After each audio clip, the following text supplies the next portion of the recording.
மாநில தலைவர் அண்ணாமலை தமிழ்நாடு காங்கிரஸ் கமிட்டியினுடைய தலைவர் செல்வ பெருந்தகை அவர்களை ரவுடி என்றும் குற்ற வழக்கில் இருப்பார் என்றும் இன்னும் மோசமாக ஒரு விமர்சனம் செய்திருக்கின்றார்.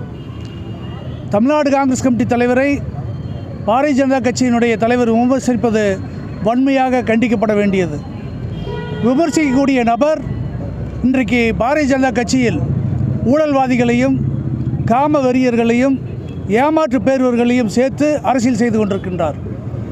அவர் தன் கூட இருக்கின்ற கட்சி நிர்வாகிகளை தவறான வகையில் பயன்படுத்தி அவருடைய சகா நிர்வாகிகளையே ஒழித்து கட்டி கொண்டிருக்கிறார் என்பது அவருடைய அறிக்கையிலிருந்து தெரிந்து கொண்டிருக்கின்றது.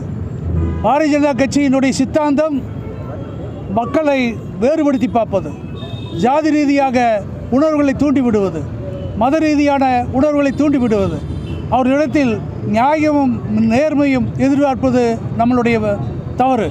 ஆனால் அண்ணாமலை பேசியது யார் என்றால் வெறும் செல்வ பெருந்தகை அல்ல, தமிழ்நாடு காங்கிரஸ் கமிட்டியினுடைய தலைவர் என்பதை ஞாபகத்தில் வைத்துக்கொள்ள வேண்டும். தமிழ்நாடு காங்கிரஸ் கமிட்டி மட்டும் இல்லை, காங்கிரஸ் கமிட்டியுடைய சித்தாந்தம் காந்திய சித்தாந்தம். ஆனால் சுபாஷ் சந்திர போஸ் சித்தாந்தம் காங்கிரஸ்க்கு உரியது.